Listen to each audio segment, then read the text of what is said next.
اور بے شک یہ انسانی زبان میں دیا گیا، لیکن خداوند کی برکت اور اس کی بخشش کے ساتھ اس کو تحریر کیا گیا۔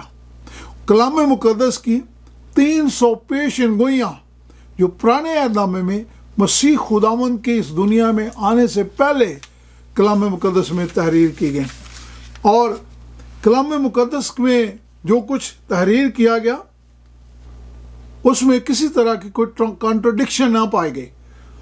اور یہاں پر یہ لکھا ہے کہ کلام مقدس جو ہے وہ روحانی طور پر، سماجی طور پر، تحریری طور پر، سائنسی طور پر، تاریخی طور پر ایک ضابطہ حیات، مکمل ضابطہ حیات ہے۔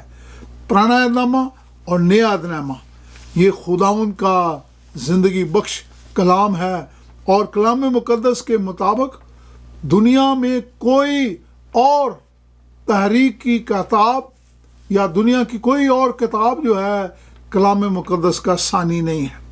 کلام مقدس جو ہے یہ جیسے میں نے بتایا کہ خدا کے الہام سے لکھا گیا۔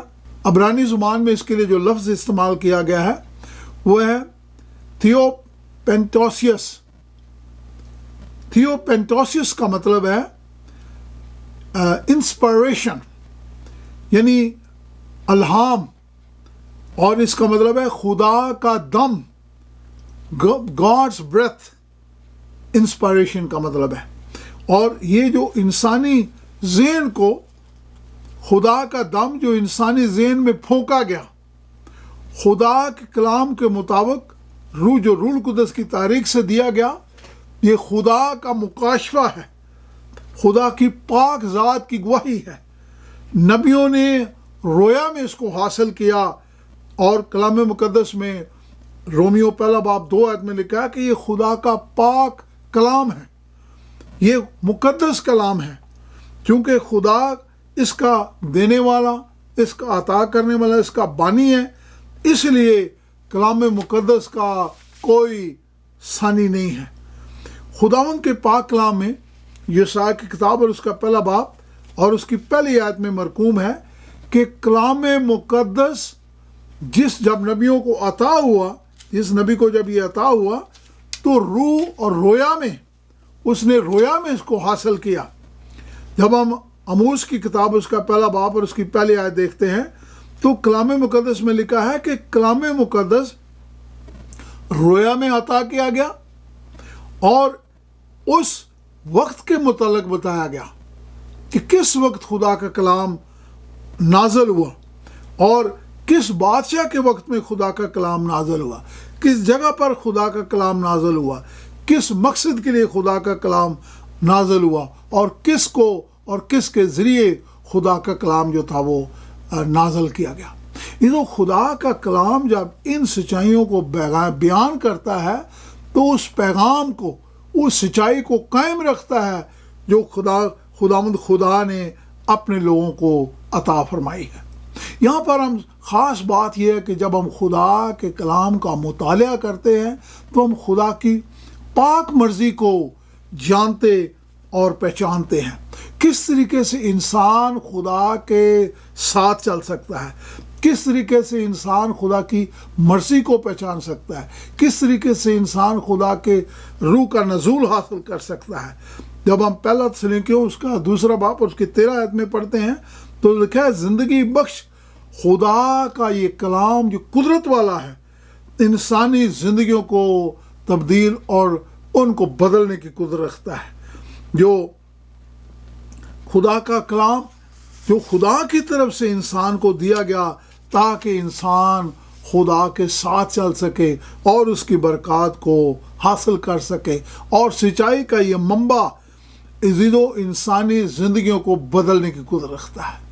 جب ہم خدا کے کلام کا مطالعہ کرتے ہیں، بغور اس کو پڑھتے ہیں، یہ نہیں کہ ایک حصہ پڑھ لیا اور جلدی سے کو 2-4 آیتیں پڑھ لیں یا ایک حصے کو جان لیا اور دعا کی اور چل دیے، نہیں۔ جب ہم خدا کے کلام کا مطالعہ کرتے ہیں تو خدا چاہتے ہیں کہ اس کو ہم ایک کتاب کو، ایک باب کو، دوسرے باب کو، تیسرے باب کو پورے طور پر ایک کتاب کو پڑھیں، یا اگر ایک باب کو پڑھ رہے ہیں تو اس کی چند آیات کو نہیں بلکہ پورے باب کو پڑھیں. شاید ہمیں پوری کتاب کا مطالعہ کرنا پڑے, شاید ہمیں پیدائش سے لے کے مکاشفہ کو اس کو پڑھنا ہے. کیونکہ خدا کے کلام کو اگر ہم پورے طور پر سمجھنا چاہتے ہیں, جاننا چاہتے ہیں, پہچاننا چاہتے ہیں, اس کی روشنی کو حاصل کرنا چاہتے ہیں, تو ہمیں مکمل طور پر خدا کے کلام کا مطالعہ کرنا ہے اور اس کا بیٹھ کر مسلسل طریقے سے اس کا مطالعہ کرنا ہے. جس طرح ہم دوسری کتابوں کو پڑھتے ہیں, ہم اس طرح سے خدا کے کلام کو ایسے نہیں پڑھ سکتے, بلکہ خدا کی باتوں کو, اس کے پیغام کو ہمیں جاننے اور سمجھنے کی ضرورت ہے. اور جب ہم بغور خدا کے کلام کا مطالعہ کرتے ہیں اور بار بار اس کو پڑھتے ہیں, تو اس میں سے خدا ہمیں حقیقی اور سچائیوں سے خدا واقف کرتے ہیں, تاکہ ہم جانیں کہ خدا کے کلام کی روشنی اور اس کا پیغام کیا ہے. یہ جو خدا یسوع مسیح جب اس دنیا میں تھے, تو بہت سارے لوگ جب خداوند یسوع مسیح کی باتوں کو سنتے تھے تو ان کو سمجھ نہیں سکتے تھے, اور کئی لوگوں نے مسیح خداوند سے بہت سارے سوالات بھی کیے کہ یہ باتیں ہماری سمجھ سے باہر ہیں. خداوند یسوع مسیح نے بتایا کہ تمہاری سمجھ میں یہ باتیں اس لیے نہیں آتی کیونکہ تمہارا ذہن تاریک ہے, تمہاری سوچ تاریک ہے. یہ جو آج بھی جب ہم خدا کے کلام کو دیکھتے ہیں تو خدا کا کلام ہمارے ذہنوں کو روشن کرتا ہے. ایک تجربہ واقعہ بتایا جاتا ہے کہ تھائی لینڈ میں کچھ نوجوان جو تھے وہ ایک دفعہ ایک غار میں چلے گئے کچھ سال پہلے. جب وہ غار میں گئے تو غار کے اندر اندھیرا تھا, اور اچانک سے اس غار کے دروازے کے جہاں سے وہ داخل ہوئے تھے, داخلی جگہ جو تھی, وہاں پر فلڈ آ گیا, اور اس کی وجہ سے یہ نوجوان اس غار سے باہر نہ آ سکے, اور کئی روز تک, تقریباً 2 ہفتے تک اس غار کے اندر یہ لوگ جو تھے وہ اٹک گئے اور وہیں پہ رکے رہے. لیکن اس دوران وہاں اتنی تاریکی تھی کہ ان کو روشنی کا احساس نہ ہوا. آخر کار جو ان کو بچانے والے تھے وہ ان تک پہنچے, اور جو ریسکیو ٹیم تھی اس نے ان کو آہستہ آہستہ کسی طریقے سے اس غار سے باہر نکالا.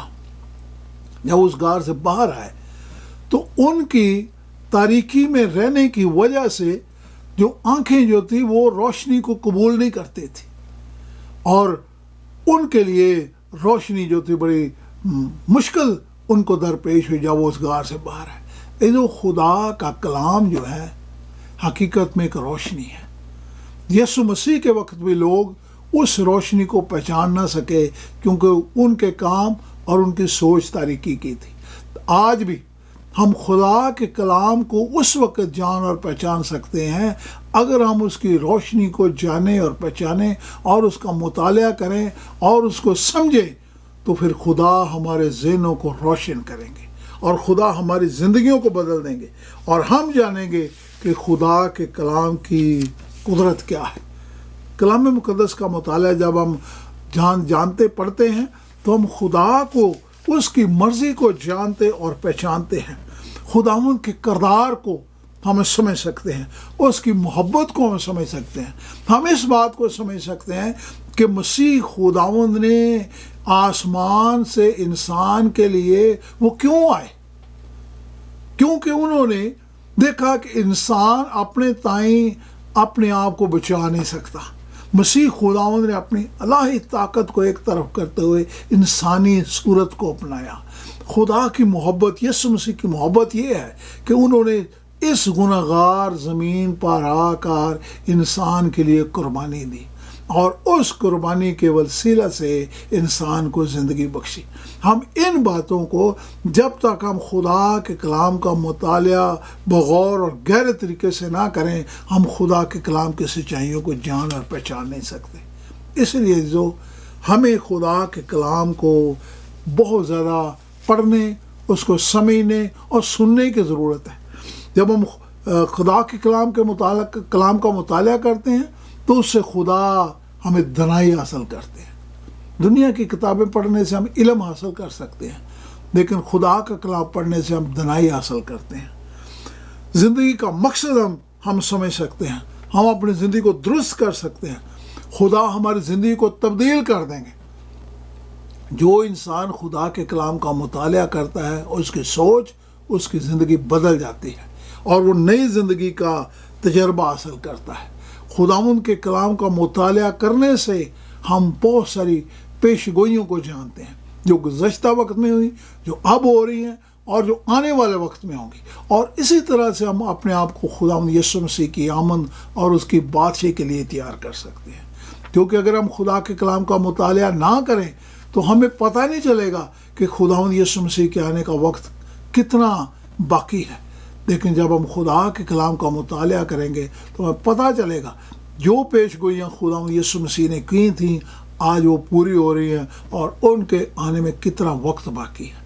یہ جو خدا کا کلام چاہتا ہے کہ خدا کے کلام کا مطالعہ کرنے سے ہم خداوند کے ساتھ چلنا سیکھیں، اس کی گہری باتوں کو اپنی زندگی میں اپنانا سیکھیں. خداوند یسوع مسیح کی قربانی کو، اس کی محبت کو، اس کی قدرت کو، اس کی رفاقت کو، اس کی قربت کو ہم حاصل کر سکیں. خدا کی قوت ہماری زندگی میں کام کرے گی جب ہم خدا کے کلام کا زیادہ سے زیادہ مطالعہ کریں گے اور خدا کے ساتھ چلنا سیکھیں گے. ہم آزمائشوں پر قابو پانا سیکھیں گے. خداوند یسوع مسیح جب اس دنیا میں تھے، شیطان ان کے سامنے آیا تو انہوں نے کلام مقدس کا حوالہ دے کر شیطان کو برطرف کیا، اس کے منصوبوں کو ختم کیا، کیونکہ کلام مقدس جو ہے اس میں قوت اور طاقت پائی جاتی ہے. اس طرح ہم کلام مقدس کا مطالعہ کرنے سے گناہ پر غلبہ حاصل کر سکتے ہیں. خدا ہماری دعاؤں کا جواب عطا کرتے ہیں. کئی دفعہ ہمارے ذہن میں سوال پیدا ہوتے ہیں کہ ہم نے بیماری میں، دکھ میں، پریشانی میں، اذیت میں دعا کی لیکن ہماری دعا سنی نہ گئی. لیکن جب ہم خدا کے کلام کا مطالعہ کرتے ہیں تو خدا ہمارے ذہنوں کو روشن کرتے ہیں. ہم خدا سے قوت اور طاقت حاصل کرتے ہیں، خدا سے معافی مانگتے ہیں، اپنی زندگی خدا کو دیتے ہیں اور اس طریقے خدا کے کلام کا روح، خدا کا روح ہماری زندگی میں کام کرتا ہے اور خدا ہماری دعاؤں کا جواب دیتے ہیں. ہم خدا کی معجزانہ قدرت کو دیکھ سکتے ہیں کیونکہ ہم نے خدا کے مرضی کو جانا اور پہچانا ہے. ایک شخص کے متعلق بتایا جاتا ہے، یہ شخص جس کا نام سال دیوار بتایا جاتا ہے، یہ میکسیکو سے تھا اور 2012 میں اس نے فیصلہ کیا کہ میں سمندر پر جا کر مچھلیاں پکڑوں گا، ماہی گیری کروں گا. اور یہ ایک فوجی تھا. جب یہ سمندر پر گیا تو 2 دن کے بعد اس سمندر کے اندر طوفان آ گیا اور اس طوفان کی وجہ سے وہ سمندر کی گہرائی میں چلا گیا. وہ تقریباً 50 میل کنارے سے دور تھا، لیکن جب طوفان آیا تو طوفان اس کو بہت دور لے گیا. اور جب یہ سمندر میں گھر گیا تو اس نے بڑی کوشش کی، لیکن اس دوران اس کو کئی دن، کئی ہفتے، کئی مہینے لگ گئے. اور شاید اسی دوران اس کے پاس جو کچھ کھانا تھا وہ اس نے استعمال کیا، لیکن اس کے ساتھ ساتھ اس نے بارش کے پانی کو استعمال کیا اور بڑی مشکل سے مصیبت کی زندگی اس نے گزاری. ایک وقت تھا کہ وہ اپنے آپ کو ختم کرنا چاہتا تھا اور وہ ذہنی طور پر تنہائی کی وجہ سے، پریشانی کی وجہ سے بہت زیادہ اذیت میں پایا گیا. لیکن اس دوران بہت سارا وقت اسی میں گزر گیا اور وہ پریشانی میں مبتلا رہا. لکھا ہے کہ اس کے متعلق بتایا جاتا ہے کہ یہ شخص 6700 میل اس نے سمندر کے اوپر سفر کیا، لیکن اس دوران اس کو 438 دن لگ گئے. 1 سال سے زیادہ عرصہ یہ شخص سمندر پر رہا. کسی نے اس کو پایا نہ سمندر میں اور وہ تنہائی میں زندگی گزارتا رہا.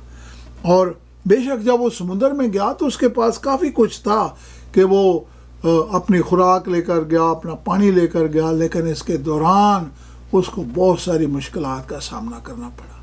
اس کی ایک مشکل تھی کہ اس کو اس سمت کا پتہ نہیں تھا کہ وہ کس طرح سے اپنی زندگی بچا سکتا ہے۔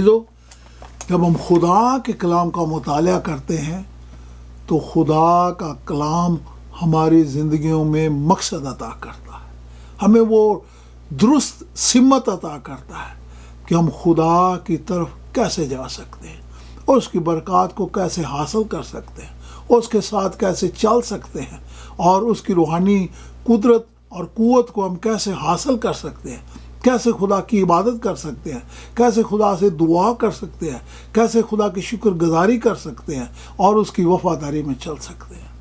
یہ میری دعا یہ ہے، اس سال میں کاش آپ خداوند کے کلام کا زیادہ سے زیادہ مطالعہ کرنا سیکھیں، تاکہ جب آپ گہرائی میں خدا کے کلام کا مطالعہ کریں گے، پیدائش سے لے کر مکاشفہ تک، ہر روز اپنا خاص وقت کم از کم 1 گھنٹہ جو ہے یا جتنا وقت آپ دے سکتے ہیں آپ کلام مقدس کو دیں گے، اس کو مسلسل باب بائی باب اور آیت بائی آیت، کتاب بائی کتاب اس کو پڑھیں گے، اس کے مقصد کو سمجھیں گے، تو خدا جو ہے آپ کی زندگی کو بدل دے گا، خدا آپ کو اپنی برکات بخشے گا۔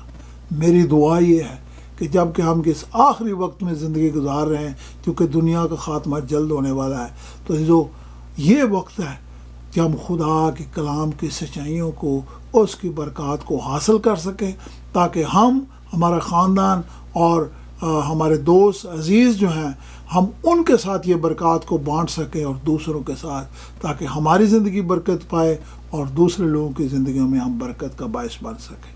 کاش آپ کو خداوند بڑی برکت بخشے اور خداوند آپ کو کلام مقدس کی اہمیت سے مالا مال کرے۔ آئیے ہم دعا کریں۔ آسمان اور زمین کے خالق اور مالک، ہمیں پیار کرنے والے زندہ آسمانی باپ، خداوند تو ہماری مدد، ہماری رہنمائی کر، تاکہ خداوند اس آخری دور میں تیرے کلام کی گہرائیوں کو ہم خداوند جان اور پہچان سکیں، جس کے وسیلہ سے خداوند تو ہماری زندگی کو روشن کرے، ہمارے ذہنوں کو روشن کرے، ہماری زندگیوں کو ہمت، قوت اور طاقت عطا کرے، اور خداوند ہم تیری معجزانہ قدرت کو اپنی زندگی میں دیکھ سکیں۔ تیرے پیارے بیٹے اپنے خداوند یسوع مسیح کے، جو ہمارا سچا اور زندہ خدا ہے، اس کے پاک اور مقدس نام سے مانگ لیتے ہیں، آمین۔